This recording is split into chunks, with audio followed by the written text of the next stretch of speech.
Assalamualaikum warahmatullahi wabarakatuh. Perkenalkan, saya Dwi Febrianti dari Prodi Hukum NIM 2001-23003. Saya di sini akan menceritakan mengenai salah satu pelanggaran HAM berat yang pernah terjadi di Indonesia.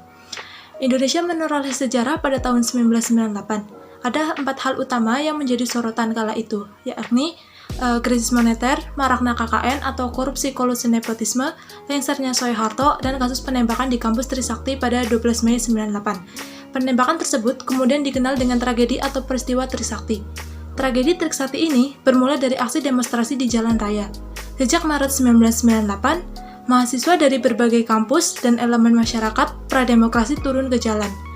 Mereka menuntut pemerintah melakukan tindakan atas merebaknya KKN yang menyeret negara ke jurang kritis moneter bertepatan dengan krisis finansial Asia. Sebelum terjadinya penembakan, para mahasiswa Universitas Trisakti memulai aksi damai dari kampus Trisakti di Grogol, Jakarta Barat menuju Gedung Nusantara. Merujuk laman Humas Trisakti, kronologi Trisakti ini bermula saat para mahasiswa itu bergerak menuju Gedung Nusantara pada pukul 12.30 dan mendapat pengadaan blokade dari Polri dan militer.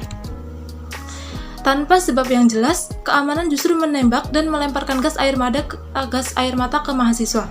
Serangan yang dilakukan aparat ini semakin membabi buta dengan pelemparan gas air mata yang dilakukan di setiap sisi jalan. Bahkan penembakan itu melibatkan penembakan jitu. Tembakan tersebut mengakibatkan jatuhnya korban, baik korban luka maupun meninggal dunia.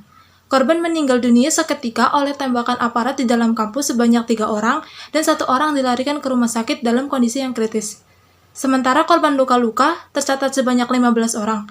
Tragedi Trisakti ini menewaskan 4 orang mahasiswa, yakni ada Elang Mulia Lesmana, Heri Hartono, Habibin Royan, dan Hendri Wansi. Ini merupakan gambaran ilustrasi dari kronologi Trisakti, yang dimulai dari pukul 11.00 sampai 13.00, aksi damai ribuan mahasiswa di dalam kampus Trisakti.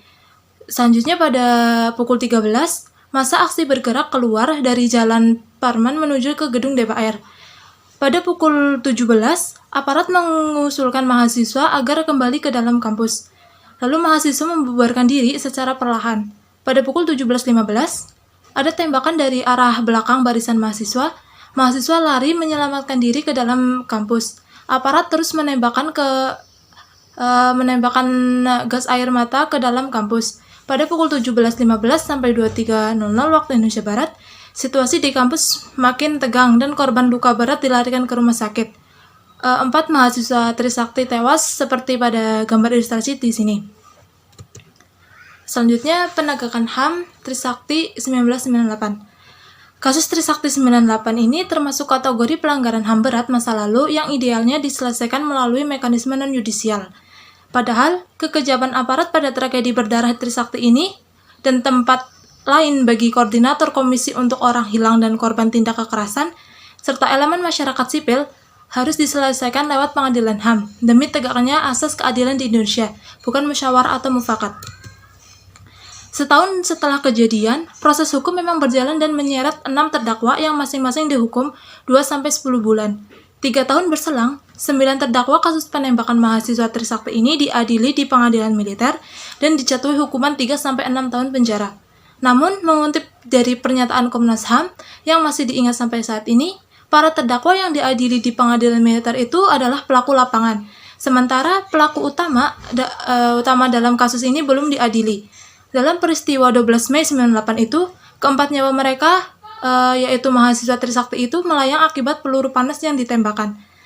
Namun, sampai saat ini, pemerintah yang juga bertanggung jawab akibat kematian mahasiswa Trisakti belum menemukan titik terang siapa pelaku yang harus benar-benar bertanggung jawab.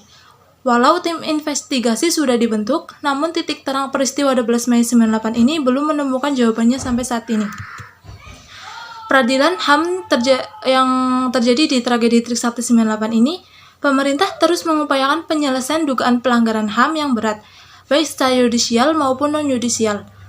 Penyelesaian secara yudisial akan digunakan untuk kasus-kasus dengan dugaan pelanggaran HAM berat yang baru atau terjadi setelah diberlakukannya Undang-Undang Nomor 26 Tahun 2000 tentang Pengadilan HAM. Sedangkan untuk kasus-kasus dugaan pelanggaran HAM berat pada masa lalu yang terjadi sebelum tahun 2000 akan diprioritaskan dengan penyelesaian melalui pendekatan non-yudisial.